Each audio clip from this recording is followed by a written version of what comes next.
Hi everyone, my name is PK from Niam Poly. I am the co-organizer with Professor Robert Tiong from NTU for this year International Building Design Competition 2022 or IBDC 2022. We have curated two webinar series mainly to benefit the participant for the competition, but also to share some industry knowledge to everyone who is interested to know more about integrated digital design. Just some background on the IBDC competition. IBDC 2022 hopes to provide a platform for students to learn and apply the knowledge on three key areas identified under the construction industry transformation map for the built environment sector. The three areas are number one, sustainable building design, number two, design for manufacturing and assembly, DFMA, and number three, integrated digital delivery, IDD. We also aim to promote a better understanding and appreciation of technology like computational building information modeling, the BIM. Based on the agenda, we have curated different talks from industry experts, and they are here to share their expertise and knowledge with you today. For today's first session, we're happy to have with us three esteemed speakers. From 2 to 2:30, we will have Mr. Luis Martinez, CEO and founder of Frontline, to share on the use of AI for construction. From 2:30 to 3 p.m., Mr. Mohammad Yazdi, the CEO and founder of Parametric House, also an expert in computational design, will share with us on Parametric Design, and I believe he will be doing some demonstration for us. From 3 to 3:30, Mr. Frederico Ramos, a principal at Aedas, will share with us his experience in the use of computational architectural design in his projects. Our speakers will speak for about 25 minutes each, and we'll have about 5 minutes for Q&A after each speaker has delivered their talk. Professor Robert Tiong will be facilitating the Q&A session. For participants, you may use the chat function to type in your question, and if we can't answer your question within the 5 minutes, we may address it at the end after all the three speakers have spoken. Or we can also address the queries on our website. Just a note that today's webinar session will be recorded. The recording will be posted on our website to be shared with everyone later on. All right, without further ado, may we invite our first speaker, Mr. Luis Martinez, to share his screen and begin his sharing session. Thank you. Yes. So hello everyone, hello students, good afternoon. Today I will be talking about the applications of AI in construction. My name is Luis Martinez. I'm the founder of Frontline. We're a Singapore-based AI-powered construction simulation and optimization platform. We're a startup. We've been around for almost a year now, but we're working with international clients globally. And today I will first start with some background on applications of artificial intelligence technologies used in construction nowadays. And then I will zoom into our particular case in Frontline, our use case, which is applying AI for construction planning. I would like to start today with what is AI, What's the definition of AI? And I Googled this, so I'll be completely honest. I just Googled this. This is the definition of artificial intelligence. It's the ability of a digital computer to perform tasks that are commonly associated with intelligent beings, such as the ability to reason, discover meaning, or learn from past experience. And the reason why I want to bring this up is if we take this literally, we should come to this conclusion.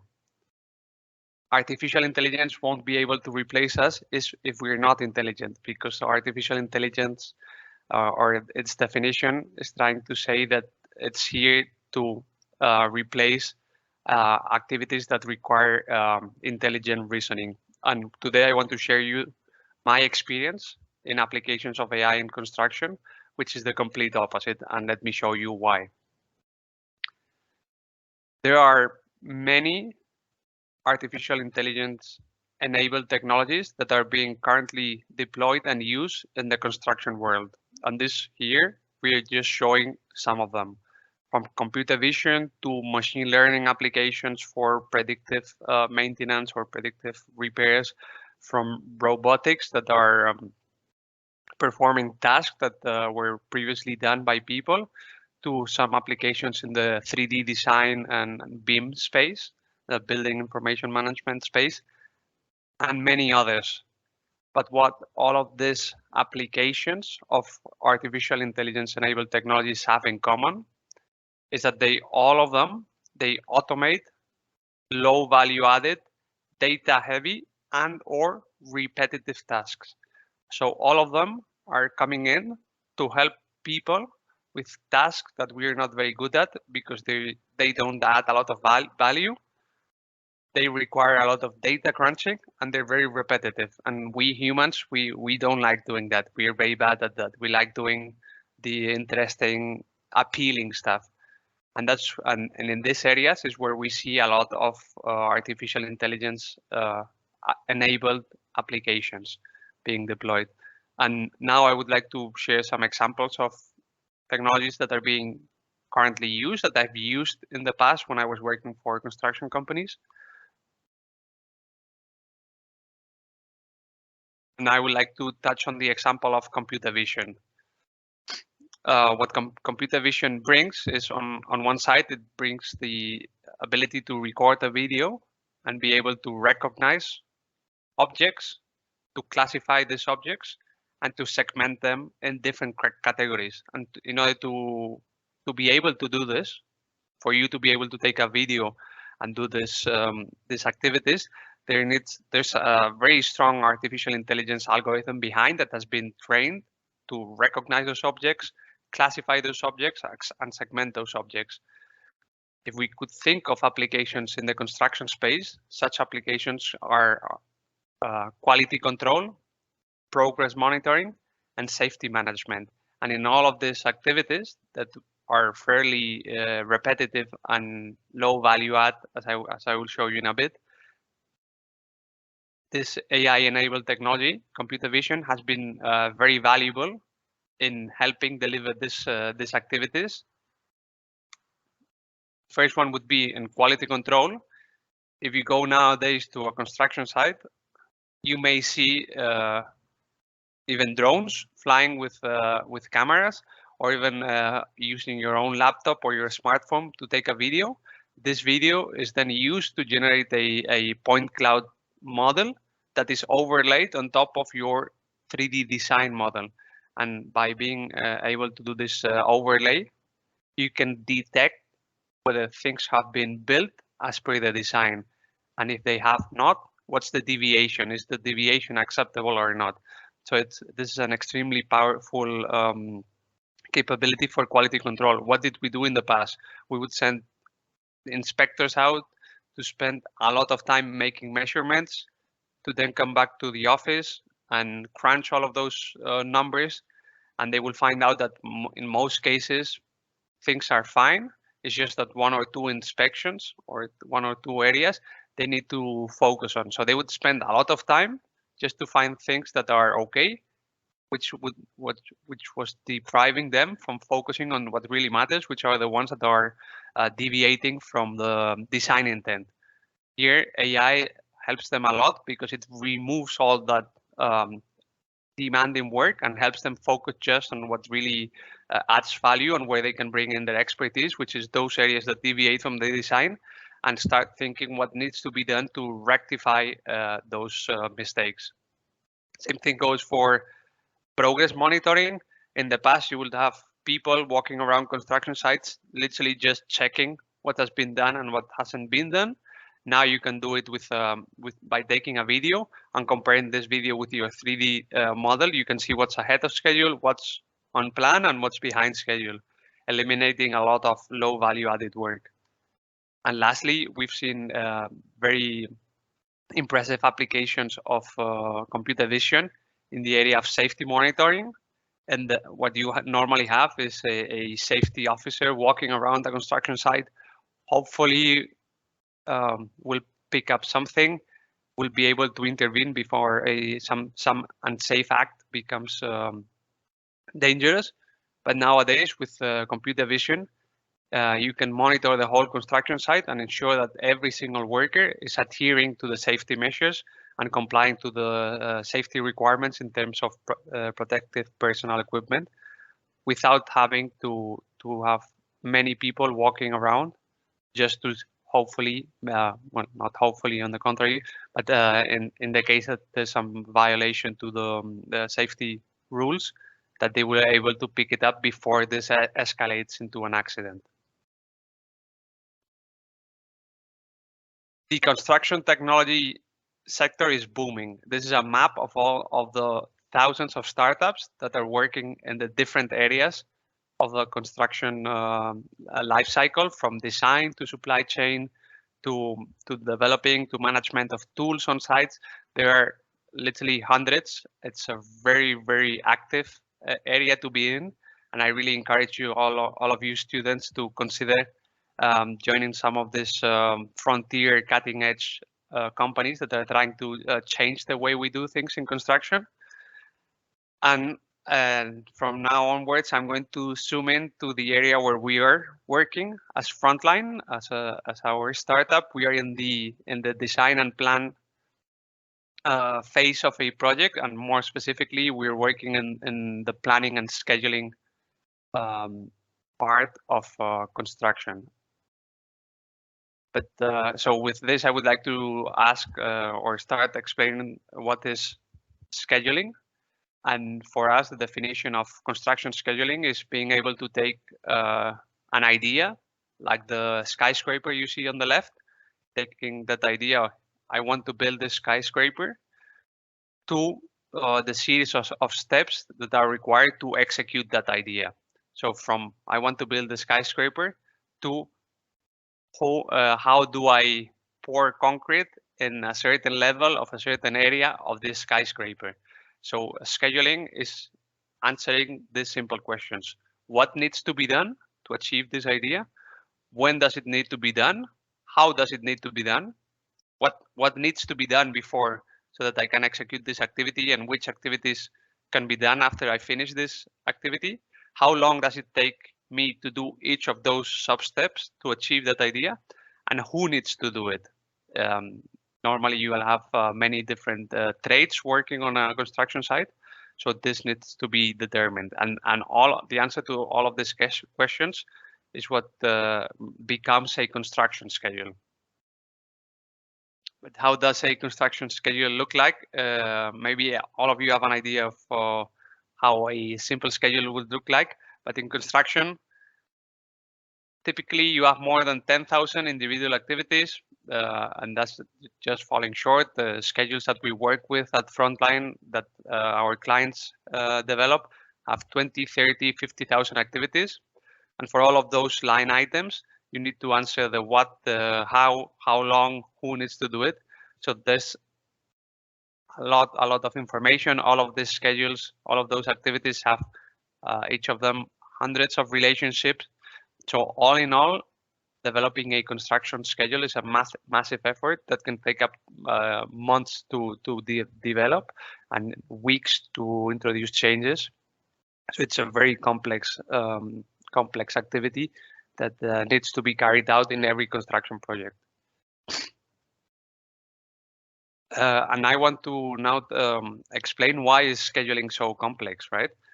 Even though it seems a fairly simple idea, no? How to you just want to break down into activities your construction idea or your construction design. So I'm going to use a very simple example where we're going to renovate a house with 5 bedrooms, such as this one. 2 bedrooms on the bottom floor, two rooms on the second floor, and 1 top floor. So the first thing is to consider how many areas of work do you want to work in, no? So the simplest thing is, hey, I just have this house. I'll bring in my crews, and they can work on the house. Or maybe I say, hey, I could split. It's a fairly big house, so I can have people working on the bottom floor, and then some people working on the top floors.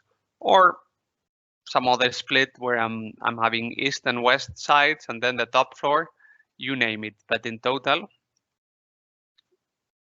having 5 rooms there are 5 possibilities of splitting the work areas. Then you want to consider the sequence of work. No, if you only consider one work area, you only have one sequence. No, just going and work. But if you split working in this house in 2 different areas, you could either start on the bottom floor and then move to the top floors, or vice versa, start at the top and move to the bottom. If you have 3 areas, then it's 3 factorial. You can start on the first area, then go to the second, then to the third, or you can start on the third, then go to the first, then go to the second. It's 3 factorial. With 5 rooms, it becomes 5 factorial, which is 120 sequence possibilities. And lastly, I would like to consider the different traits that you bring in. This is a simple house renovation, so we just need a plumber for all the water piping. We will need an electrician for the electrical layout. We will need someone to do some structural work. We will need a painter, and we will need a carpenter. So 5 different trades to work on this house. And you could say, okay, let's consider just hiring one of each. That should be sufficient for my house renovation. Or you could say, hey, I want to do things faster. I want to bring 2 of each. Or any combination, A, B, C, D, and E of each. I can have 1 electrician, 1 plumber, 1 for structural works, 1 carpenter, and 5 painters, because I know painting is the activity that takes the most, and I want to do it as fast as possible because I want to move in immediately. So I'll bring 5 painters. All in all, that's 5 to the power of 5, 3,125 resourcing possibilities for this simple project. But if you combine all of this together, there are 1,875,000 possible schedules for just this simple renovation. And this is just a simple example, which no one considers 1,875,000 possible schedules for a house renovation. It's just to highlight the tremendous amount of possibilities there are. And if now you consider a schedule with 25,000 activities, you can imagine the complexity. And in fact, what we've just seen is just the tip of the iceberg, because we have not considered things like the working hours of the crews. Are they working 8 hours, 10 hours, 12 hours a day? Are we doing 24-hour shifts where we have 2 shifts working 12 hours? We have not considered the calendar. What are the holidays that our construction crews are having? Are they just having the normal holidays? Are they working on Saturdays? Are they working 2 weeks on, 1 week off? Those kinds of things. We have not considered the availability of material. I can have 5 painters, but if I don't have enough paint, I cannot have them working. We have not considered equipment availability. Do we have sufficient equipment for the work that needs to be done? We have not considered things like the productivity. Higher productivity crews will be able to finish things faster than less skilled, less productive crews. We have not considered cost. Do we have any constraints in terms of cost? How much? What's our budget? We have not considered things like weather. Not that this affects in Singapore because it's rainy throughout the year, but in some places like Europe, where I come from, you typically want to focus most of the construction work in the summer months when it's not raining so much, and you can do a lot of work and it will not be spoiled by the rain. And at the end of all this massive effort, you develop what we call a drop of water. And what do we mean with a drop of water? You've done this exercise where you've determined how many areas you're going to work in, what's the sequence, how many people you want to bring in, what's the working hours, what's the cost, what's the material. You've developed all of that. You've done all that number crunching. And at the end, you come up with a drop of water, which is your house renovation option 1, your baseline. And basically, you can plot it in a graph where you have the duration on the horizontal and the cost on the vertical. Renovating this house will cost me this much, and it will take me this many months. And once you've done this effort, you say, hey, this is too long. I want to make it faster. So then you consider, you do the numbers, you do the calculations for another drop of water, which is option 2. You want to do it faster, so you double the manpower. Obviously, your costs go up, and your duration goes down. But now you say, hey, this is way above the budget I have for my house renovation, so I need to consider something else. And then you opt for this. You pay a little bit more for some crews that are much more skilled and that they assure you that they will have a higher productivity. So you bring down the duration and you increase somewhat the cost. And you come up with your let's say your schedule for your house renovation. Each of these iterations in a construction project, a complex construction project, means changing manually all of these items. Means going down to each of those activities or to some of those activities and manually changing the start end dates, the allocated resources, all of those details to see what's the impact. And this is a massive effort. That's why typically only 1 or 2 schedules are developed. And we in Frontline believe that this leaves a lot of better options on the table and leaves a lot of money on the table. And this is where we believe that AI can bring significant value. And I will explain it by differentiating between planning and scheduling. So on the vertical, I have an axis where I have value added from high to low. And on the horizontal, I have an axis to sort of explain activities that are repetitive from activities that are fairly unique. So on the top right, you have things like defining the scope, what needs to be done, the sequence, how it needs to be done, the resources, who needs to come in to do these activities, what's the productivity of these resources, what's the working hours, all of these decisions. You need very experienced people that when you guys, students, you will go out into the working world, you will see that in construction companies, there are many very experienced people with many years in construction that have all of this in their heads because they've been exposed to it and their expertise is extremely valuable. So all of this is very valuable and it's very unique. On the other hand, you have things like determining the duration of activities, the start and end dates, the number of required resources for each activity and the total. All of this is just number crunching. It's low value added and it's a very repetitive tasks. The top right is what we call planning, and that's what we as humans are excellent at, and especially those folks with 20, 30 years experience in construction. The top right, they can do it in the back of an envelope. The bottom left is what we call scheduling, and we are horrible at doing this because it takes a lot of time for us and it's very boring. I've been there. I've been involved in scheduling activities in my past, and I can tell you this is very dull and this is very boring.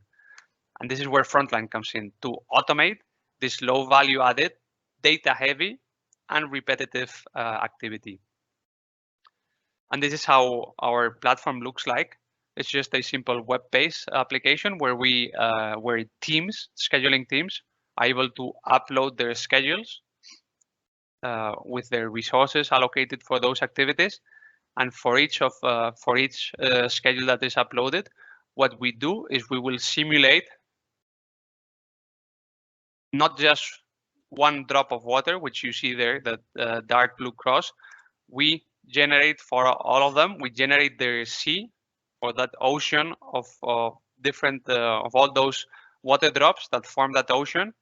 As you can see, all those light blue dots are potential schedules. So our artificial intelligence algorithms are basically all of those options, conditions, iterations, changes that you can think in terms of crews, how many crews, what's their productivity, working hours, calendars, all of those things. We will change them automatically using our AI, such that at the end we give the planning teams and the construction teams that ocean of possibilities so that they can select whichever is the best one for them. And at the end, they can select any of those options and see how it compares to the schedule that they've uploaded. So you can see in terms of duration, cost reduction, how resources are being used, all of those parameters, you can see how it compares. And this is extremely valuable for them. And just as a conclusion, what we've seen is that finding all of these options and finding the better options has a direct impact to the project success. And what we've seen is that typically our clients have been able to reduce their project durations by up to 9% and reduce the way resources are being used, because at the end, construction resources are the ones driving the cost of construction. They've been able to reduce the required resources and cost by 12%, and more importantly, we've been able to help planning teams to reduce the time they spend in doing data crunching by 90%, which means we are liberating a lot of their daily time so that they can focus on high value added activities. So we are very proud of this.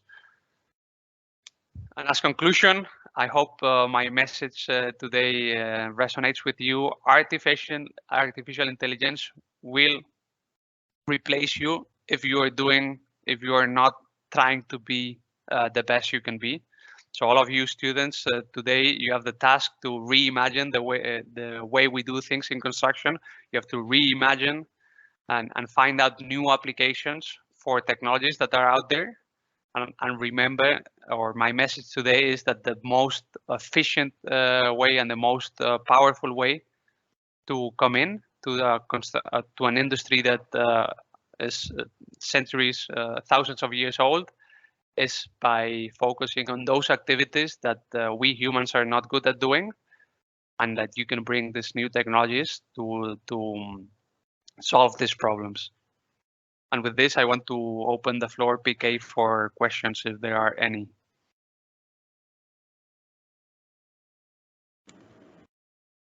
Thanks, Luis. Robert, you want to? Yeah, okay. So participants, thank you, Luis, for the wonderful presentation.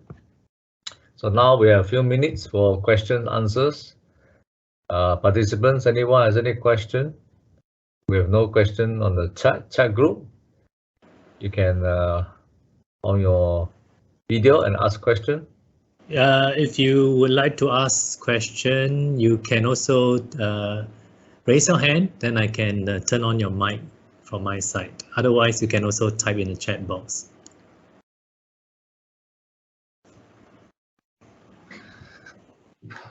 Okay.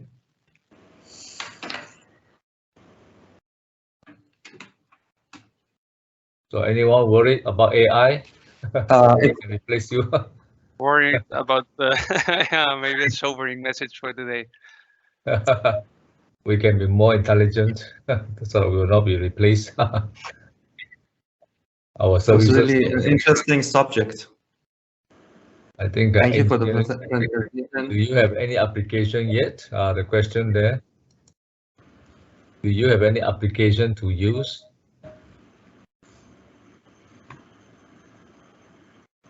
So the question is, are there any applications? Any AI application to use? Many AI applications, from computer vision to the use of robotics to machine learning for predictive maintenance and design. There are many, and the one we shared, which is using AI for simulation and optimization of construction planning. That's good. Yeah, I think all over the world, in all the countries, all the universities, there's a lot of AI programmers writing programs. That's why the computer science programmers are very in high demand. I myself have research fellows who are, writing AIs, and I'm involved in some of the AI application. Yeah, and any challenges in the interfacing with the programming part? That's a question. Any challenges in the interfacing with the programming part? May I ask the person who asked the question to give some more background? What do they mean with the interfaces? Alexis, you like to elaborate a bit more? The other question is, do you have a mobile app that can use your service? Have you developed on your mobile? Yes. So if anyone wants to know more about what we do, just send me an email or send an email to PK. Okay. And happy to be in touch. But coming back to the previous question, I don't know if I will answer it or the intent of the question, but one of the biggest challenges with any AI application is, first of all, finding meaningful data to learn from. On one side, you need some robust and good quality data, and then second, being able to develop something that works for most, if not all, use cases of that application. So that's one of the biggest challenges. Okay, thank you. We can continue with the questions later. Let's move on to the second speaker, PK. Sure, thank you very much. Bye. Yeah, second speaker we have Mohammad Yazdi. Mohammad, you can take over and share the screen. Okay, thank you very much. Hello, everyone. Okay, let me just share the screen here. Share the screen. Okay. First of all, I'm Mohammad Yazdi, CEO and also a computational designer at Parametric House. For my speaking, I thought that maybe I move to talk about the software which is actually used in parametric design, which is Grasshopper. So I'm going to showcase different examples, how you can use that to update your design. But before that, I want to talk a little bit about parametric architecture, parametric design, and there's also parametric art. I thought that these three sections is going to give you a good start to know more about parametric design. So if you just search parametric architecture in Google, you can see that there are images popping up, which is like advanced buildings, which if you want to model these, if you're an architecture student or a civil engineer, you perhaps just think that how can I model this, not even construct that. How can I model this in a software? And there is going to be also a question in your head that is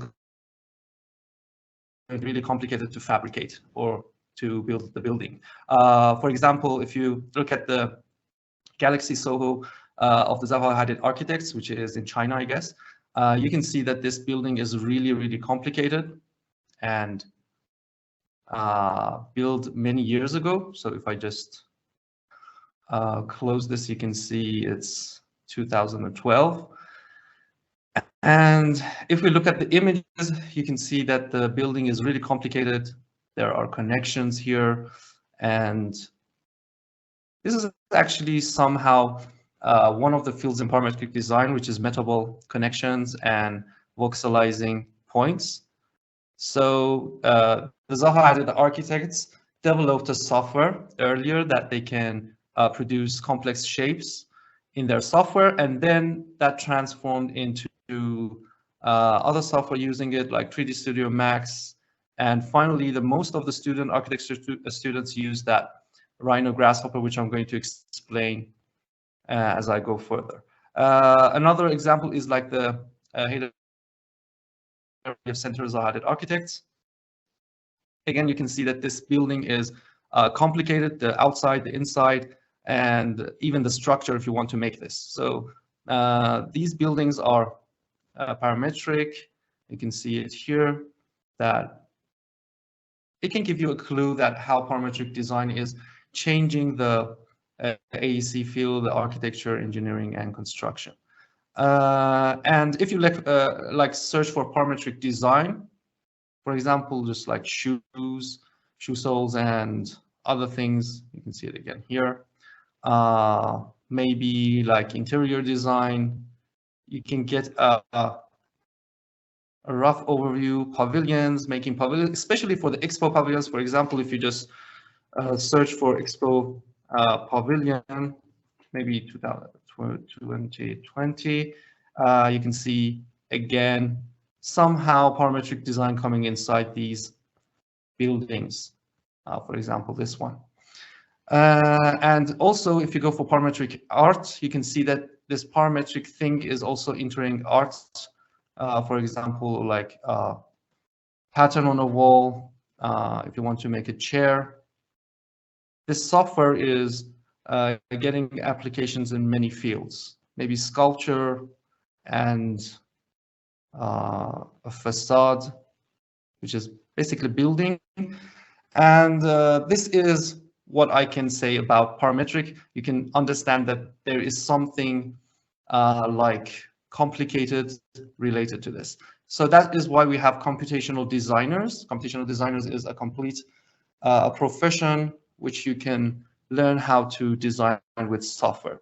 I want to show you here first an example of how parametric design can help you.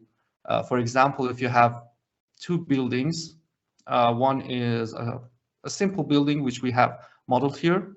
For example, if I want to model this, I can start with a curve, maybe just extrude it and give it a cap to make the base building, and then use an array to make the other stories. Okay, that is a tower, for example, made with a simple curve for the plan, and there are lots of details happening inside the building, which I'm not going to go to inside that because it's parametric design. We are focusing on design, and later I'm going to also talk about how you can even use it to, okay, let me just zoom in here, to design a parametric truss and update the information as you are just changing this. I'm going to also explain this example so you understand it better. So if we look at these two buildings, one is static, we can't change it. There are some changes maybe in BEAM, building information modeling. For example, if I want to make this and let me just go to the ghosted section, and I want to make a wall inside that, and in the project they say they want to change that. The building information modeling, or the BEAM, is going to help us for the digital design part, help us to calculate fast how this is going to affect the materials, the cost, and the fabrication. That is a separate story, but there is some connection between BEAM. If you want to know more about this part, which is somehow related to digital design. So when we start with a parametric design, for example, we start off with a simple curve. Let me just put this component here. When we start with a curve, we can convert that into a surface. All of the steps we take in a simple simple modeling in usual software we use, we are going to do that parametrically. So for example, I'm going to extrude that base curve parametrically, and then I'm going to use that array which I used in Rhino again parametrically. And because it is things are related, as you can see here, I can relate these things together. For example, I can change the number of the stories, and then I can, for example, twist that. Again, because we want to twist that, we have to define the axis. So here you can see that I'm twisting this building. And as I go forward, I'm going to, you can see here that we can extract all the information here. For example, if I scale these buildings differently. Okay, great. So you can see here that I can change the scale of this different area is updated. I've also added some marker dimensions so you can see the area. I've also used different tools to combine the area equals to something meter squared and combine the number here. So you can see that in parametric design, you are actually extracting everything. You can access everything. Even you can maybe send this to a software. For example, I can extract all these areas and stream it to Excel and different softwares, or even just copy this to have it later. Even if I twist that, you can see that it's going to affect my building. And because the software, the parametric design softwares have access to mathematics, and perhaps this time you can understand why mathematics is going to help you in design. There are lots of tools in mathematics which we can use here. You can see that these are basic tools. And if I use the graph mapper, which is somehow a mathematic tool, you can see that I can always use graphs. For example, sine. I want to show you there is a sine thing that I'm using to change the different scaling of the stories. And it's going to also update everything here, okay? Everything is going to be updated. And this is somehow an example of parametric design. First of all, before I move to the example, which is the simple example I want to show you, you have my screen now?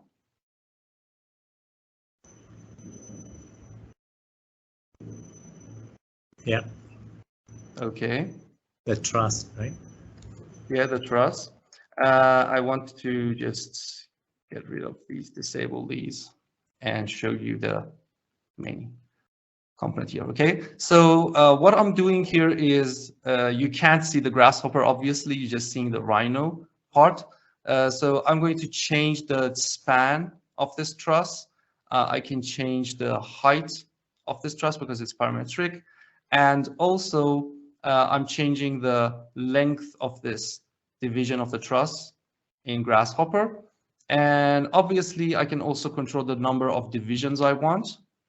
And I'm using a software for finite element analysis. So this finite element analysis is going to help to actually solve this real time in Grasshopper and get the results. And you can't see it, but I have deflection here. I have weight of the structure and also access to an optimization tool, which is genetic algorithm, which is called Galapagos. And that's it. So do you want me to just try again or to share my Grasshopper again, or maybe? Sure. Because it's really important. Yeah, Why not? Okay. Yeah, because it's going to help them to understand. Yeah, it's a rhino. Yeah. Okay.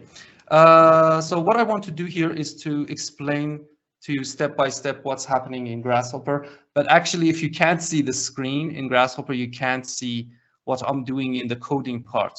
So you are just seeing it update in Rhino. For example, if I start with a point here, I made a point in Grasshopper, which I can move, and it's parametric because the X, Y, and Z is going to update continuously as it goes to Rhino.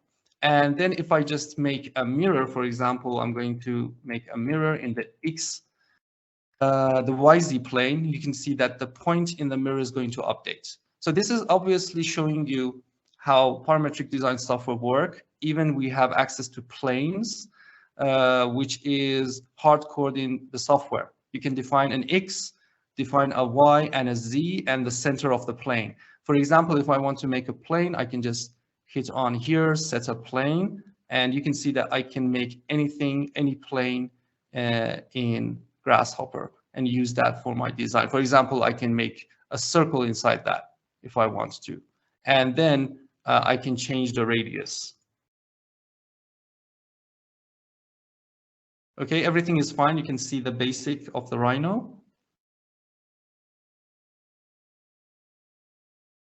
Can you see me? Yes.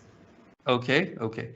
So that is the way we can make the points, and then we can use a line. For example, a parametric line is going to make a parametric line because when we change the point, the mirror is going to be updated, the line is going to be updated, and then we can move the mid of that line up.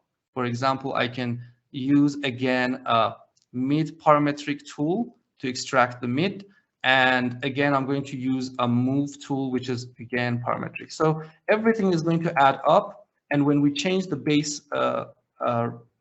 basically the parameters we have, the number sliders, which you can't see here, everything is going to be updated. For example, I can say that I want to move this from 1 meters to 10 meters, and then I can control that point, as you can see here. And the good thing about parametric design is that you can always change the parameters to get a good design. For example, if it's the span is too short compared to the height, I can move this point to get a good combination of the curve, okay? And at the end, I'm going to use again a parametric curve. to connect them together. So I'm going to start with these points. And now we have a parametric curve inside Grasshopper. Step by step, as you can see, everything can be updated, and I can show or turn off the preview for everything and just turn on the things I want, which is the curve. And a good thing about the plugins, I can't show you the Grasshopper part, unfortunately, because of the software. But if I extrude that as a surface, for example, I'm going to extrude that curve in the Y direction. You can see that I can give this a little bit of a thickness. And then, for example, if I use a plugin called Lunchbox, I can convert that into a truss. Because we don't have time, I'm not going to explain everything for the, for example, the division. You can see there is the division in the U and the V. I can decrease that division and also increase the division here and also control the depth, the truss depth of this parametric truss. Okay. So I will stop here just to show you that you can always use parametric design to design actually everything. There are math surfaces. For example, there is a plane surface inside a plugin. So you can see that we can make even complicated surfaces inside Grasshopper. Geodesic domes, we can use that to make maybe a Mobius surface, for example. And it's parametric, so we can change the parameters to get the update. So that was the part I wanted to show you. Let me just go to the presentation and show you just different designs our team have for parametric design. This is the, can you see this screen, which I'm showing these pictures? We are looking at your Rhino. Okay, let me just share the. Hey, sorry for that. I think that there's a problem in my connection. I don't know what's happening here. But just to show you some parametric design we had for 3D printing. You can see a 3D printing part we just made. For example, this parametric. Do you see it? Yes, we can see. Okay. So, for example, we also worked on a stereographic projection. So, for example, this projection is, if you make that as a light source upside down and project that into this geometry, it's going to make straight lines on the ground. Okay, so this is called a stereographic projection. And actually, let me just share you maybe my screen this time. For example, this thing, you can see it's a projection on the sphere. So we also made this with 3D printing with parametric design. We advanced that into different subjects, and like this, we have different parametric design. Modeling, we also enter like origami, kirigami, auxetic materials, metamaterials, and those things. So I'm sorry because I couldn't show this software to you. And anyway, sorry for that. I hope that this presentation was good enough to understand parametric design. And we have some questions here. Yeah, thank you. We have one question from Herman. Yeah, is Rhino like Revit Dynamo in terms of ease of use? I'm interested in hearing the presenter's opinion. What is better? And as a student, which should we focus on more? Okay, so as we go forward in this parametric design field, there are two softwares. Basically, Rhino, Revit is a BIM software, and they added a plugin called Dynamo, which adds parametric design to it. So Dynamo is like a mixture of building information modeling with computational design.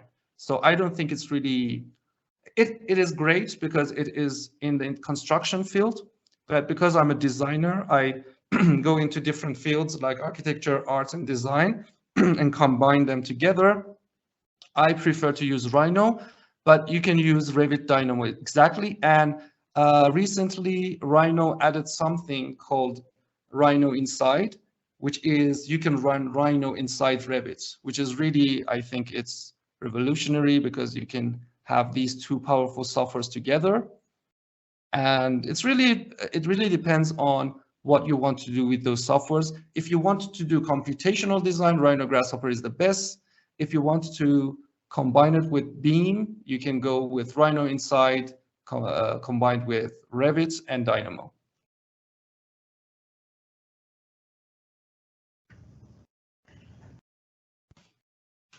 Okay, that's good. Thank you. Any more questions? May I know any chance for MEP design capabilities of Rhinos or Grasshopper? Actually, I think if you want to know more about the plugins that are used in Grasshopper, you can go to this foodforrhino.com website. And I don't know, for example, MEP, I'm going to search it. There are lots of plugins. We have also, okay, there's not anything called MEP, but if you go here to the category, you can see that there are many fields used in parametric design in Grasshopper. For example, I can go to civil engineering, but I have to just, I can say that I want to see everything related to civil engineering, and it's going to show you, for example, maybe Rhino piping is one of the tools you can see. Do you see my screen here? Yes. Okay.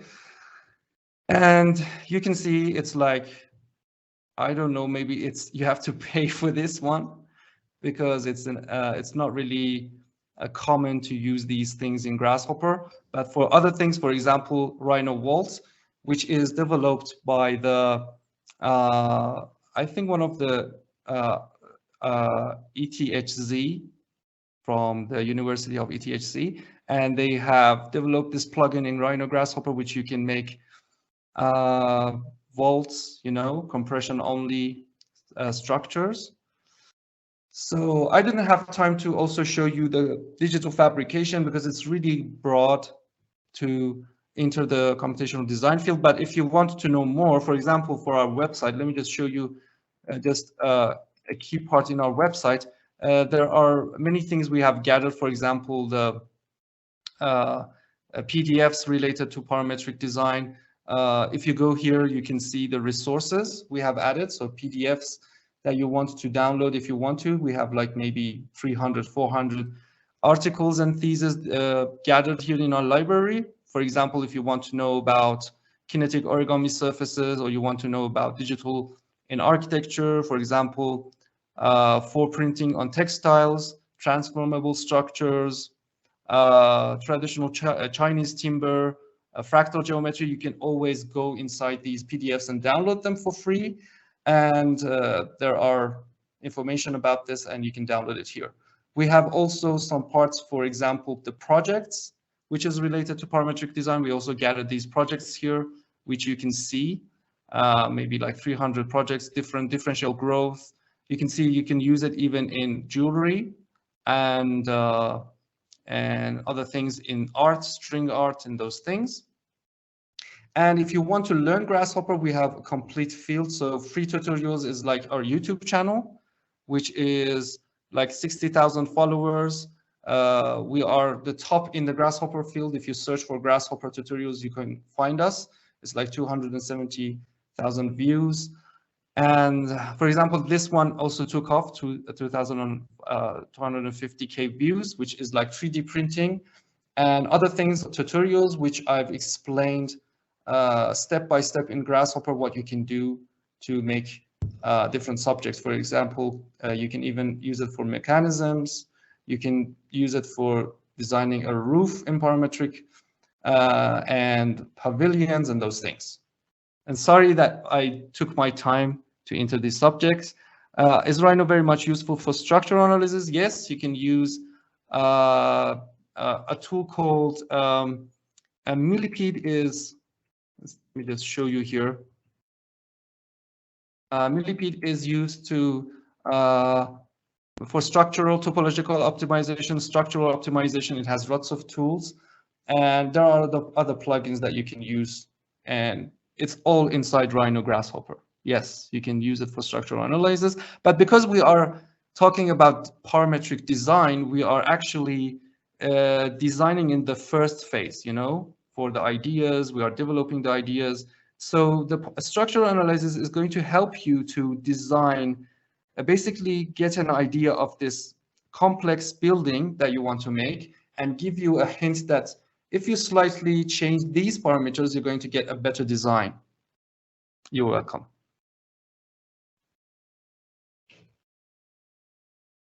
And sorry for the interruptions.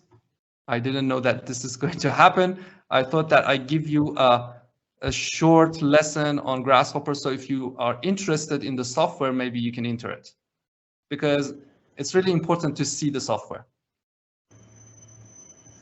But I think it didn't happen. Mohammad. So sorry for the interruptions.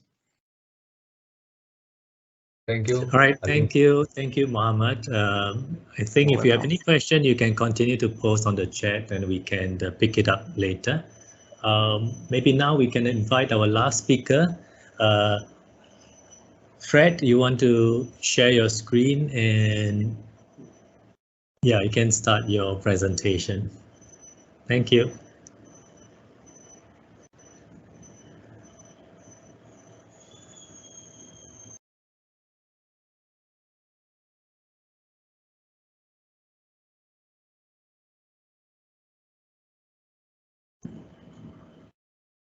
Hi, hello. Can you just confirm that you can hear me and you can see my screen, please? Yes, loud and clear. Thank you very much. First of all, I'd like to thank the NTUS and the NAP and of course Professors Robert and PK for the invitation and the opportunity to share and learn with all of you. Today I'm going to be talking a little bit of computational architectural design.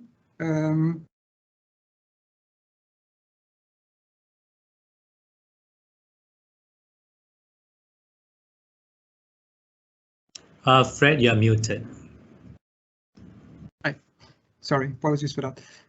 So I was saying that I'll be doing a quick introduction on myself on Aedas, and we'll going through some concepts and definitions and showing some of the work that we have done, and then why I believe that we might be facing a paradigm shift challenge.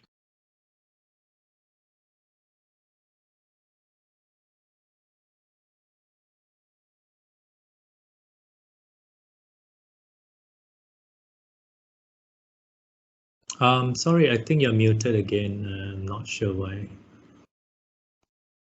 Strange. Okay.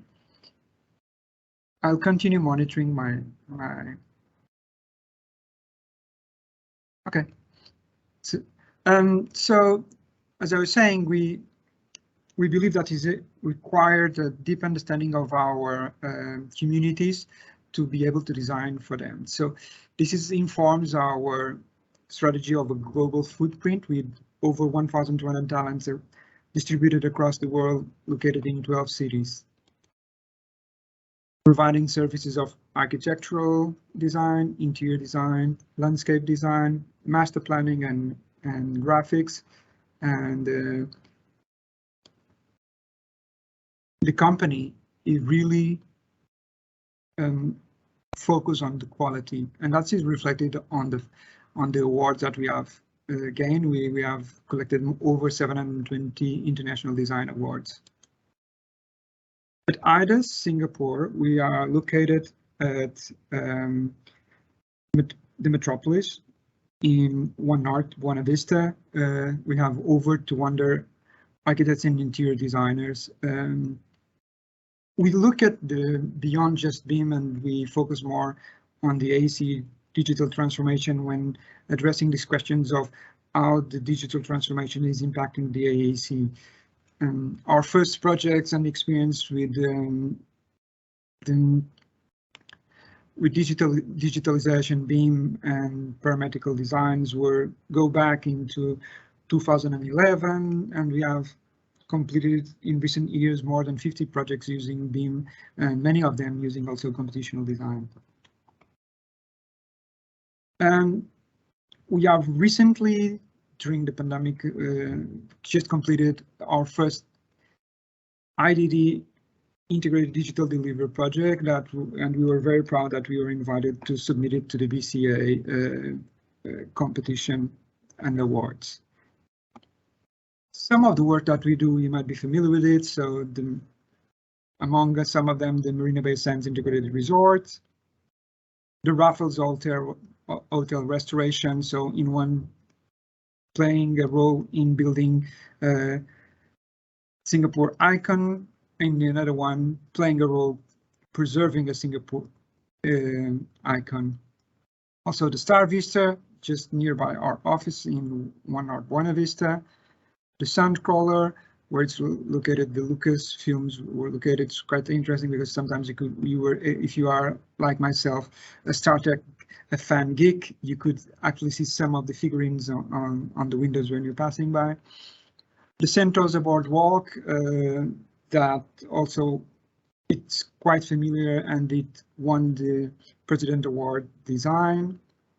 And if you are a commuter, you probably, when you are commuting daily in Singapore, you will use one of our projects, rail stations that we have been involved. We've been involved in circa of 40 projects in Singapore. So it's not so glamorous, but it's a very important service that for the community on itself. A little bit about myself. So my name is Fred Ramos, as mentioned. I'm an architect with a second degree on environmental planning, and I have over 27 years of experience being working in several different places like Hong Kong, Lisbon, Macau, Singapore, and Melbourne. I'm being a passionate about and an enthusiast about digitalization. I'm often asked to do talks on both digitalization and healthcare, and I'm lucky enough to have done several talks around the world. So without further delay, let us go to start in some concepts and definitions. Computational architectural design. For some of us, this might sound like a new word or a word of mouth, and it's like, but what is it? It is about is so it's about computers because it's computational. It is about because it's design, so maybe it's art. But if it is computational, maybe it's a science also. If you are confused, it's quite normal. And I even like to quote in this case John Maeder, that is one of the world leading design thinkers and the author of The Laws of Simplicity. And he actually says that he likes to say that the word design is so poorly designed because it's so darn confusing. And it's now imagine when on top of design you add the computational architectural terms to it, and it really becomes sometimes a little bit challenged to understand what you are talking about. So John Maeder has this approach to design and understanding and describing what is design, and he talks about what is the traditional design. So traditional design that relates to the old school of style design, designing with your hands, the Bauhaus goodness, and uses the medias like paper, rock, concrete, and metal. He talks also about design thinking, that is a tool for management consulting to unlock innovation in such organizations, and they use as a media the fabric of people and organizations. And then he talks also about this other new thing or new kind of design that uses computational media, saying anything that is involving computing and sensing and new things that are disruptive the society as we knew it. One thing that is important to understand is that although it might, for some of us, we might think that computational design is something new, it is not. In fact, in this year, it is over 60 years, because the first conference on design methods was in 1962. So if anything, computational design is actually our present, and it has been around for a long time. And over this time, when you look at the industry specialized articles and magazines, it's actually quite interesting to note. Let's just move this to this side probably. And Caetano, in his studies, he actually have monitored the use of terms along the industry, especially magazines, and you can see things like parametric design, generative design, performance-based design. That's one that I particularly like. Algorithmic design, evolutionary design, you name it. So for our discussion, maybe you can talk to these things, and it's quite to explain why, if even when you talk about computers, people have different terms like digital that relates to the storage of data, or computational that it relates to involving calculations for answers and amounts and results, or even algorithmic that connects to the use of algorithms, meaning mathematical instructions to calculate answers to the problem. When you actually go and start the architects to use computers in their work, it's only normal that they also became with derivatives from the original the words that were already available. And so we came up with digital design that relates to the use of tools and computers in the design process, computational design that is the use of computation to develop designs, and algorithmic design that is a design process based on algorithmics that many actually consider that is a subset of computational design on its own. One thing that is important to understand is that not all digital design is computational design and vice versa. An example of computational design without the use of digital tools might be the Sagrada Familia Gaudi models that Gaudi uses to determine the Cangeneri curves. Is completely analogic, but it's computational. In another way, you can actually have digital design without the use of computation, and one of the examples might be the CAD as a drafting service, or if some authors even argue that when you're using softwares like SketchUp, you are actually not doing any computations, you're just using a digital design solution. So getting a focus and back into what is computational design in the architectural field. Dane Stokes from ZGF Architects has a notion that I actually like a lot. That is this idea that computational design is a way to use computers and data to inform thoughtful design decisions. Anton Sofov from the Technical University of Darmstadt, in its way, it simplifies and saying in a nutshell that computational design is the use of computing methods that helps to solve design problems. If you look in the industry, in the industry literature, you're going to find infinity numbers of solutions for computational design, definitions of computational design. I kind of like the idea of merging these two ideas in something that relates as the useful of computation methods and data to inform thoughtful design decisions making and design. So it is not, as we explained before, it doesn't really need to be computers. There are examples of computational design without using computers, but it's the computing methods and data to inform thoughtful decisions and making, decision making and design in the field of architecture, of course. So it relates to the creation of spaces and or solutions for design, fabrication, and construction. So Anton Sofov has this idea that within the umbrella of computational design, you can actually agglomerate a lot of concepts. So he actually lists 9 of them that I will quickly run through them to explain. So the first of them is parametric design, and thank you for the Yazdi previous presentation. We don't need to actually spend so much time explaining what is parametric design, because he did a very good job in trying to introduce. I think that in a way for architects, we always think a little bit parametrically, because if parametric is about using rules to inform a design, even the traditional design architects will use rules in their heads. For instance, they say, okay, this wall is going to be at a half between that distance, and that wall is half distance, and I place the other wall. So all of these intuitive rules that we have on our own that we use to inform our design, but a lot of times they don't become explicit. With parametric design, they will become explicit. algorithmic design, in a way, it's a design process based in algorithmics, referring to computational generated designs that are based in systems of rules. So it's a variation of the parametric design, but where it actually allows the generations of changes automatically. Then there is also combinatorial design that aims to produce a rich variety of design options with a very finite set of parts.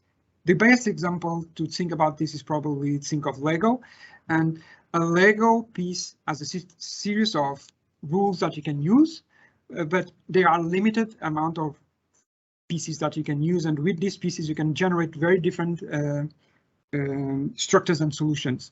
Another example that you can refer to it is the digrid structures, where with one node and one beam you can generate the almost infinity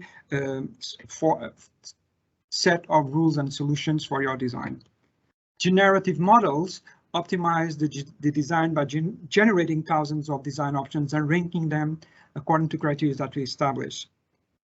It enables us to discover unexpected designs, of course, and there's a lot of examples on the industry softwares like TestFit, ArchiStar, Revit Grasshoppers generative design tools, or Rhino Grasshoppers, and ArchiCAD that allows you also to use Rhino Grasshoppers within.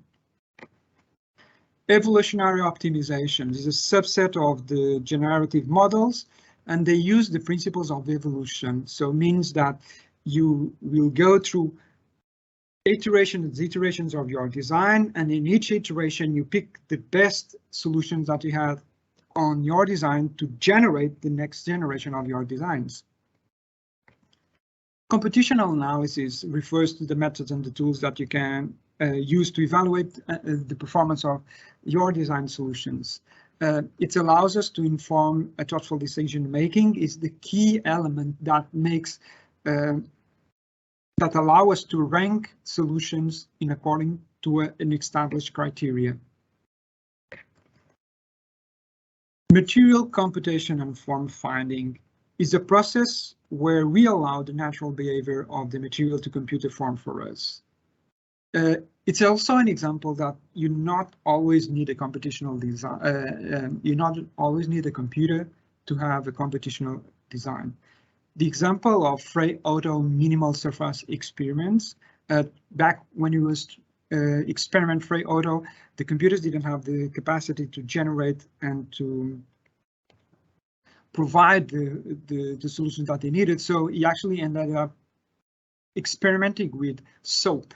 Water and soap allow them to identify minimal surface that then he used to design such amazing structures as the Munich Olympic Stadium.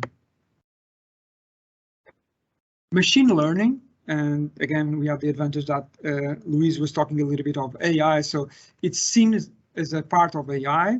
It refers to algorithms that can improve automatically through the experience and by the use of data. So it's a self-learning algorithm in a way.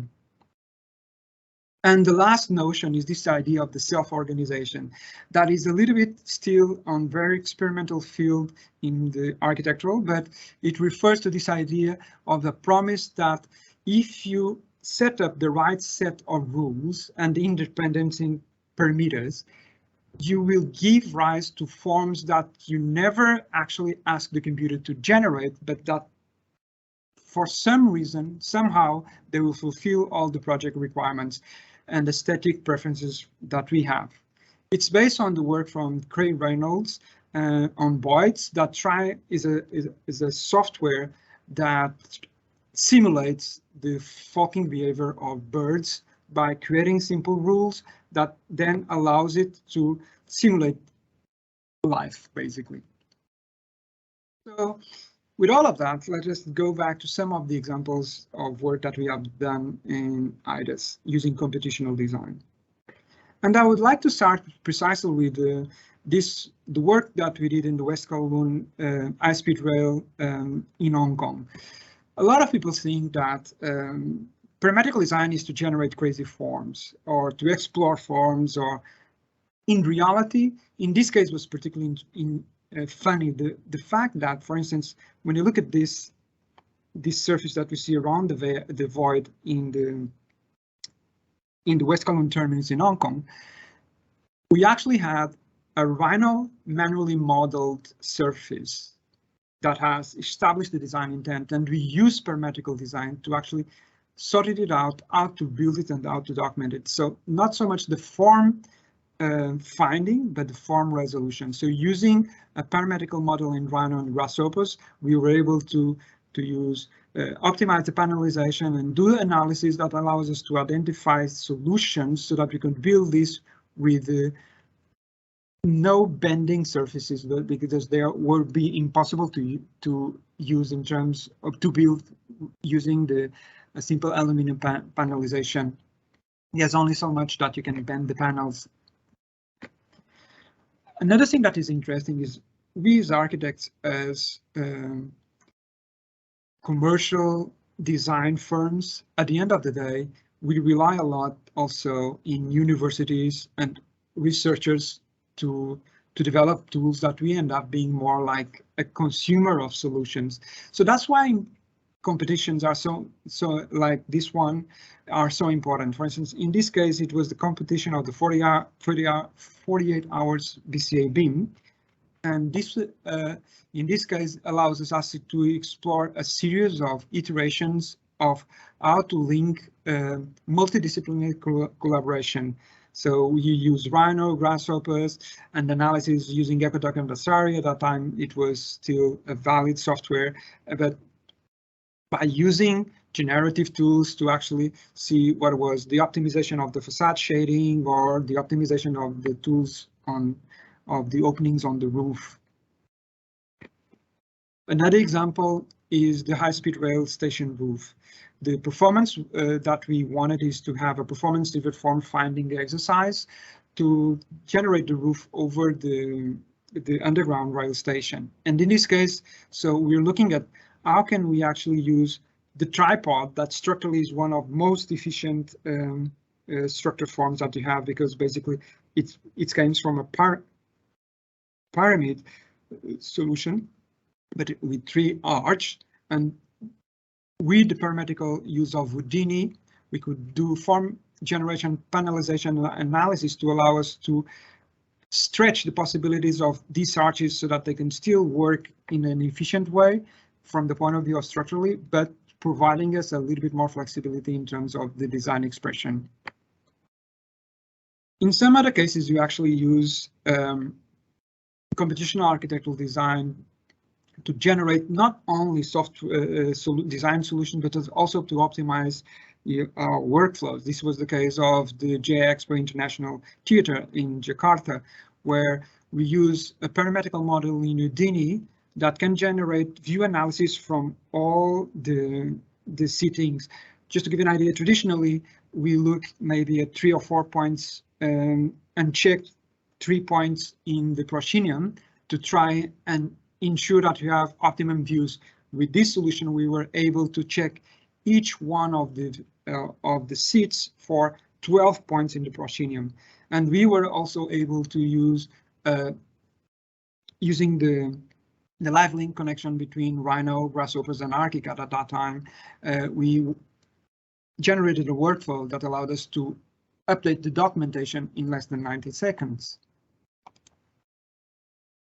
Analysis is also a very important aspect of the use of computational design. In this example of the Woodlands Hospital competition, we didn't use computational design to provide the solutions, but to analyze the solutions. So using Houdini, we did performance analysis for noise mitigation, CFD, and natural ventilation, solar insulation. In the Gardens by the Bay MRT station, we took some of the lessons that we have learned from the 48 hours competition BCA, and we were able to use Rhino Grasshoppers to derive an optimal workflow for collaboration with the engineers, where the geometries that we were using in our Rhino Grasshoppers model were being directly imported to the structure model to derive their structural solutions, allow us to fine-tune each one of these fins that you see that form the roof for an optimal structural solution and aesthetical results. But a lot of times, as in the case of the Saigon Sport City master plan bridge, you can actually use also a combination of several techniques. For instance, either unsketching and CAD services. In this case, we have a perfect understanding of what was the profile that we wanted to explore on our bridge, and then we use parametric grasshoppers not only to do the form finding, but also to use documentation and quantities generation of complex elements. On the Jakarta MRT, we were using a parametric model in Houdini with a semi-automated workflow to document a series of MEP openings to generate panels that would change their inclination in accordance to the requirements of the MEP openings at the back. And it's an interesting one because after so much research to provide this, we end up, and that's the image on the right, as you can see, it has not been implemented, although we have developed. And this is an interesting thing also is that whenever you go for construction and then you go, values engineers can always occur, and it's still humans that control the end result. And in some cases, even beyond what is the design intent. In the Ahmad International Airport, we use Rhino grasshoppers, form finding and panelization optimization, linked it to the Revit for documentation. As Yazdi was saying, recently, in recent years, we have, since Rhino 7, this possibility of the Rhino Inside that allows you to actually open up core Rhino from within Revit, so you can actually automate your documentation. In the past, when you started to experiment on this, the only software that allows you that solution was the Archicad Graphisoft through the Graphisoft Grasshoppers connection live link that we have. And the last soft project that I will show you is this Sungai Kodat North Station, where we use a combination of the learnings that we have done throughout the years of our experience, and we were able to use Grasshoppers and Rhino to generate these optimal forms. As you can see here, both of them are actually creating arch, because one of the challenges of this design was that it was over a live track, and we needed to come up with solutions that allow us to mount or to implement our designs and to build it without impacting the live operations of the station. And so that the idea of spanning over was fundamental. And it's an interesting thing because sometimes, or I will say always, to achieve this vision of the computational design, you need a team that is able to all work at the same level and with the same levels of approach. One of the challenges that we have here, for instance, was that to adopt these solutions, you need to look at solutions of design that are much more related in terms of structure with the basket heaving and solutions than so much beams and columns. And sometimes it's not easy to actually find structural engineers on the other side that are willing to do the same exploration that you are doing. So why do we believe that we are facing a paradigm shift challenge? With so much challenge changes and so much technology impacting the AEC, we believe that we are facing a new paradigm that will require a skill shift and new types of players. The new types of players that will be a mix between people, personality, and the data scientist, a funky designer and the Greeky Cody, and someone that is very technically savvy, but it's also cognitive and AI intelligence proficient. One of the big challenges that we have in the industry is actually literacy. And as you could see, while on my presentation, along the time, we moved from several softwares, like moving from Houdini to Grasshoppers, and sometimes to Dynam. And a lot of times is also related to whatever the skills are available in the market that we can use. In a new process that will focus in designing the systems that builds a building, not so much on designing the building itself. In where these players will play a new roles, and these new roles will require them to use their knowledge and skills to adjust the requirements, thus allowing the computers to come up with the original designs. So creating this idea of co-authorship between humans and machines. In a new industry, Professor Menges from the ICD University of Stuttgart, he talks about this idea of we need to look at the industry and reform the ways that we are approaching construction. If you're looking at an example of, for instance, a robot that is laying bricks, you're actually doing automation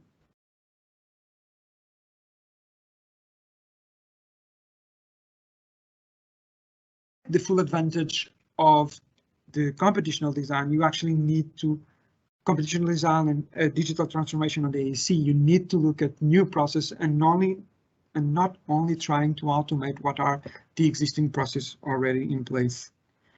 And something that I'm particularly close to my heart is this idea of one team mentality.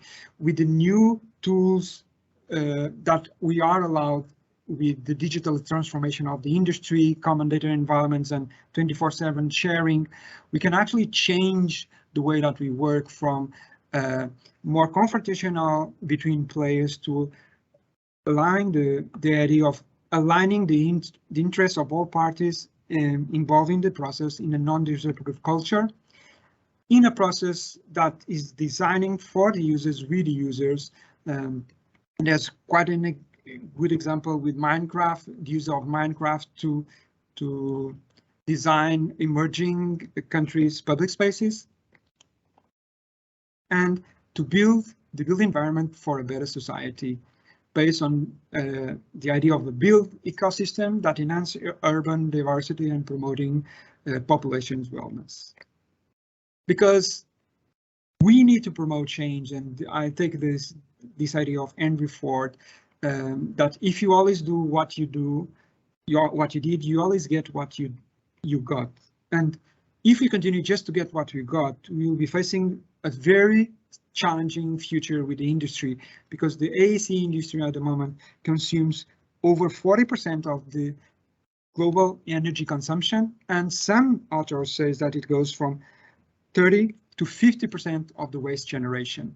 And this is completely unsustainable, and it will need to change. And that's why we should embrace digital transformation. And with this, I conclude my presentation. Thank you very much. Thank you, Fred. So sorry, I was a little bit over my time, maybe. It's okay. It's okay. We got quite a number of questions earlier. So thank you, Fred, for the wonderful sharing of experiences. This is the third and last of our presentation today. We want to thank all our three speakers, and I want to take some time to ask our participants if you have any questions for Fred. And first, anyone has any question in the chat? Okay, so we have one question there. Virtual city. Stop sharing so that I can see everyone's questions, but you have my LinkedIn and email, even if you cannot go through questions and you remember only later.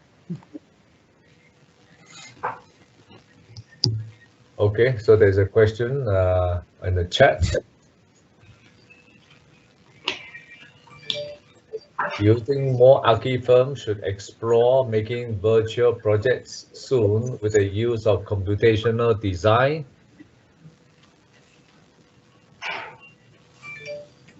That's you think more architectural firms should explore making virtual projects? Actually, I think as we evolve the society, the virtual, and we're going to enter this realm of virtual and realm of reality. And I still think that architects are very capable, because of our training, to generate spaces and to understand the requirements of how you live. So I think, yes, by all means, we would love to explore the virtual reality realms for designing new cities and new communities. it's going to be quite interesting, I believe so. Thank you. There is one question for Luis. Luis, you want to have a look at the question in the chat?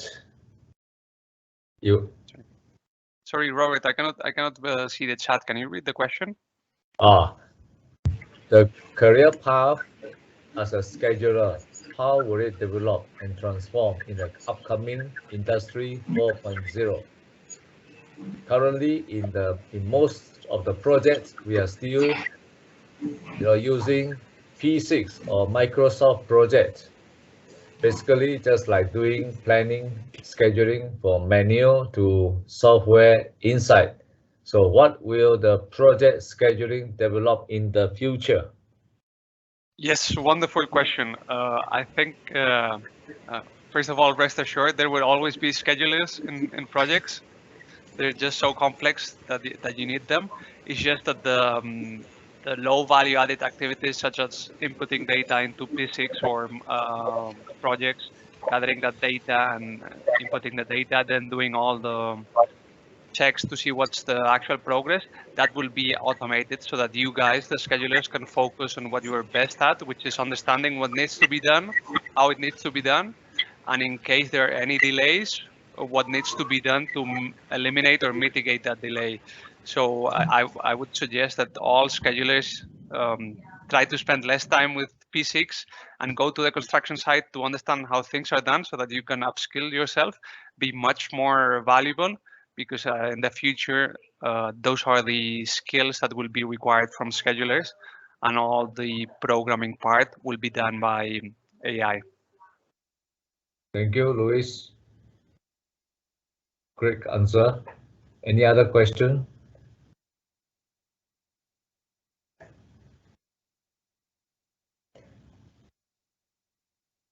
Anybody else from all our participants? Quite a large, big group here.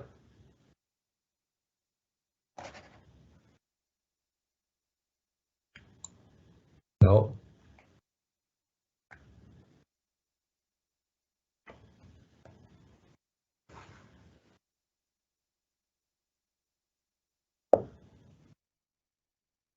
Maybe I can ask something to Luis. Take this opportunity. Is that okay with you, Professor Robert? Yeah, sure, please. Oh, so one thing, Luis, is how do you see actually the industry evolving? Because in a way, when you're doing scheduling, right, you using AI to automate repetitive tasks, but you are still using a conventional approach. So this idea that I was talking before is like, if you're laying a brick, you're still doing a first industrial revolution kind of approach to what we are doing. But I think with the digital transformation of the sector, you actually need to look beyond just automating what are the normal tasks, but actually looking to establish new processes and new ways of doing that can optimize and take the benefit of the computational capacity and digitalization. I'll give you an example. When you look at nature, you often see very complex forms, because to create very complex forms sometimes is the most effective way to support loads. But in the industry as we know it in the AEC today, because we are locked with this idea that economy of scale comes of repeating, finding one form that you can repeat it infinitely times, we lock ourselves on things like we have a structure that is separated from the rest of the building, and that forces to have very energy consumption solutions. While if you look at nature and adopt then the benefits of digital fabrication, you can have almost a free-form approach to our design. So I think, do you think there is a potential for AI to actually help us to overcome our limitations? That's what I like in the human to machine cooperation, because humans tend to be biased. A lot of times we do research, but we really want the research to have the result that we like, not so much the research that is going to come. So even when we don't want, we force us. When you go for performance-based approach and computational design, you actually are using computers, and computers will be non-biased in your answer. So it will facilitate overcoming this traditional weight of our legacy. Thank you, Fred. Yeah, we humans have been looking into machines, so it's time to look into nature. Okay, well, we can learn more from nature. Okay, there's a question for Luis. What knowledge or background do you think it is necessary for this new project scheduling in the future? Any specific programming language, AI, Python? Sure. I mean, Python is always useful for any, even beyond scheduling, for anything that you do. It's always useful to know. It's a nice to have, but I would say that the most valuable thing is experience and knowledge of what's going on a construction site. So get as much exposure and experience as possible, because at the end, even I myself, I no longer do any coding for the solution we are developing because it's way too complex for my understanding anymore.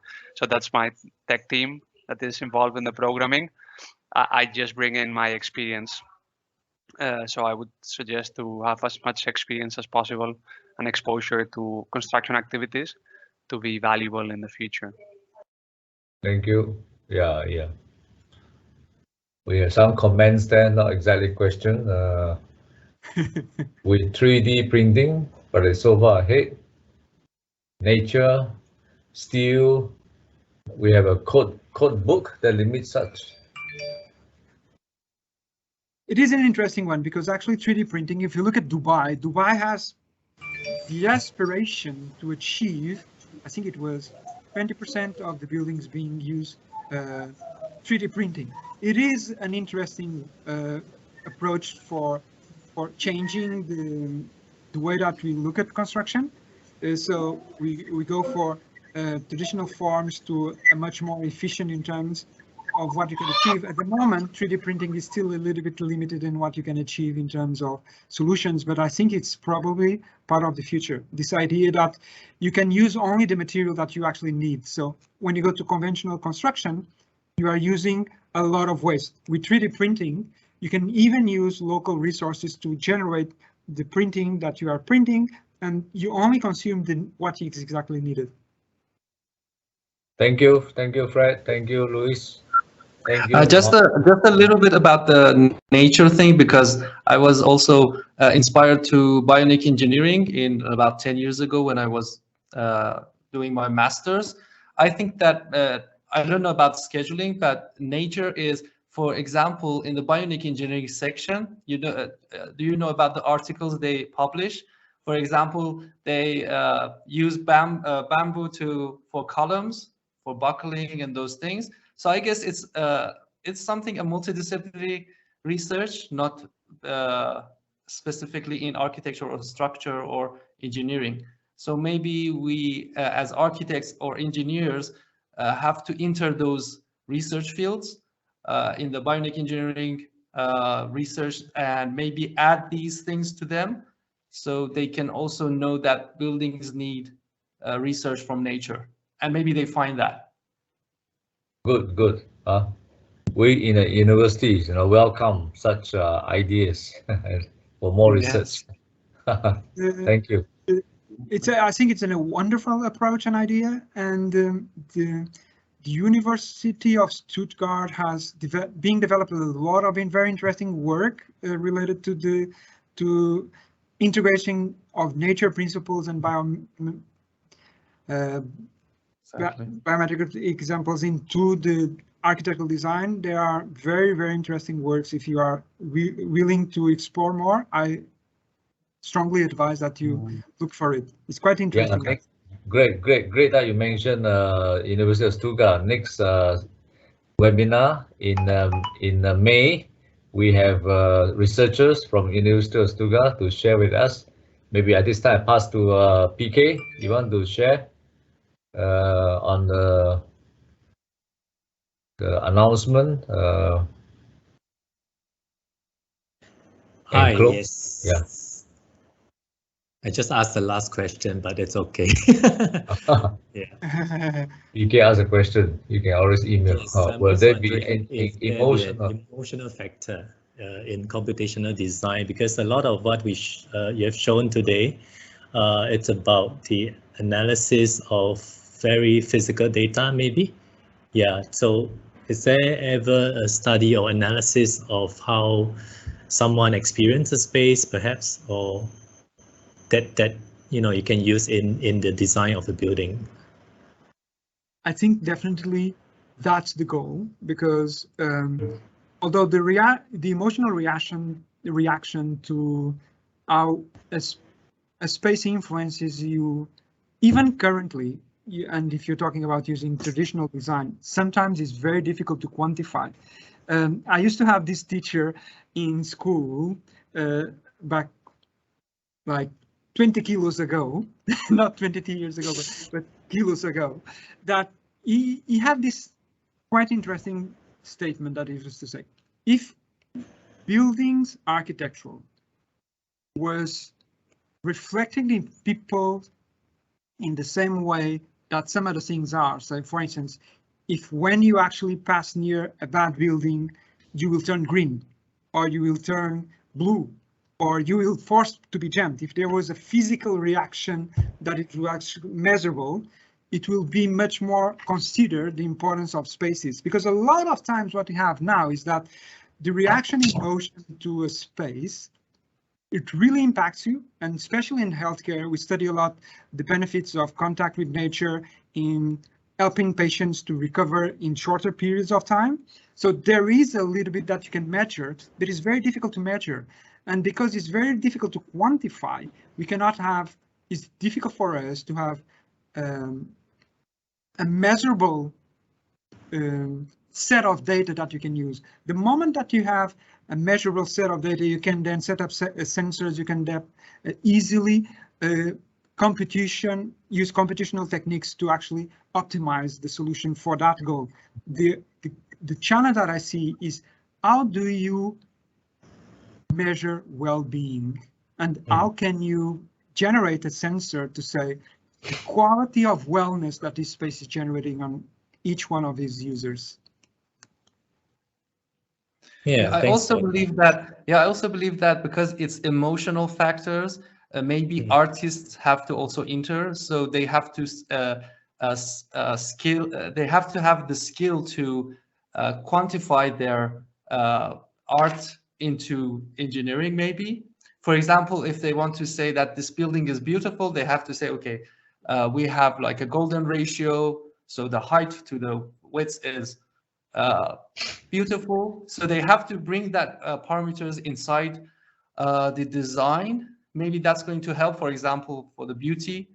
And I think that the artists are the ones left behind, because in these 10 years that I have taught Grasshopper to different students, most of the artists or even jewelry designers, they are not really good with parametric design. They are awful. They use lots of crappy software, and they can't catch up with the updates, and they don't want to use it. They say that I have like 20 years of experience in Rhino, but I hate Grasshopper. It's something like that. So I guess that maybe those people, especially those artists, if they come inside, because a building is also somehow an art if we look at it as a human, maybe those people can also help us in the research field. I think, Yazdi, you actually touched the point. Is this idea of the literacy is a challenge. And when you're exposed to the ever-changing exponential rhythm of computational design, it's quite a challenge for someone, for instance, like me, 50 years old. It's very challenging to say, now I need to learn again as if I was from the startup. It's like, if you go to Japan and you need to design a new project all in Japanese and you don't speak Japanese, it's quite challenging in that sense. But we always say that, well, at the end of the day, we're just designing and we are going to understand ourselves because we do sketches and we can communicate through sketches. But it has changed so much that it starts to be very challenging for some of us to adopt. I'll give you an example. For instance, in going from here to Kuala Lumpur, right? If it was 30 years ago, you will just have a driver, or you'll pick a car and you'll drive it yourself. Today, you go and pick a plane. It's still the same traveling. So you are still designing buildings, of course, but in the same way that I will not trust myself to drive a plane from here to Jakarta because I don't know the logic of it. I might be a wonderful driver on my car, but it doesn't mean that I know how to pilot a plane. And that's the quantum leap that we need to do when we are facing the digital disruption of the AEC. And it's not only on design, it's also in construction. It's saying this is a quantum leap. We are going from driving to flying. And driving to flying cannot just be a simple transformation of migration, like it was coming from pens to CAD to even conventional modeling.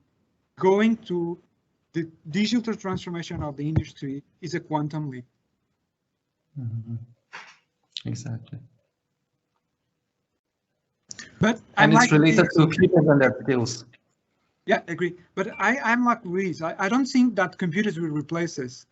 But I wonder, as I mentioned in my presentation, is like we are going to design the systems that will help us to do better design. So for that, we will need to know a lot about construction. We will need to know about space experiential. All of this experience is becoming fundamental so that we can inform a better system. Because in anything in computational work, garbage in, garbage out. So you need very good data, and the very good data is ensured by the experience and quality of the people that is determining this data that is coming in. Right, thanks for that lovely discussion.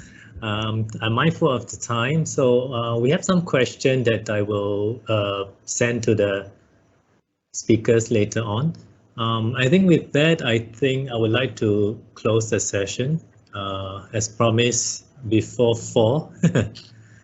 So I just want to share again my screen if you can see.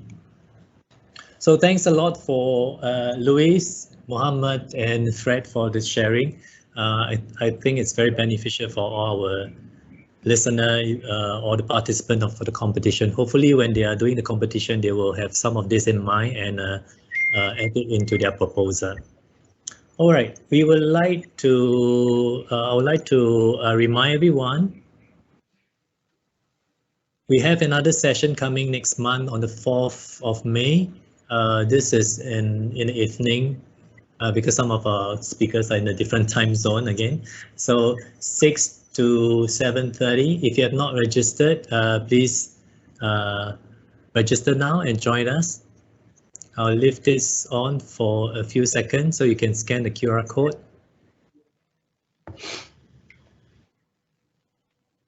Right, so these are the 3 speakers that will be presenting. They'll be talking about programming architecture. We have a bit more AI for architectural design, sharing by SUTD professor. Lastly, we will talk a bit about computational architectural design. Right, please also visit our website for more information, and you can find today's webinar registration, the registration link for the webinar, and also today's video recording will be posted on our website. So for those of you who would like to review the presentation, you can do that. All right, I hope to see you again next month. And with that, I thank all the speakers, and that's the end for our webinar session today. Thank you, everyone. Thank you. Thank you. Thank you.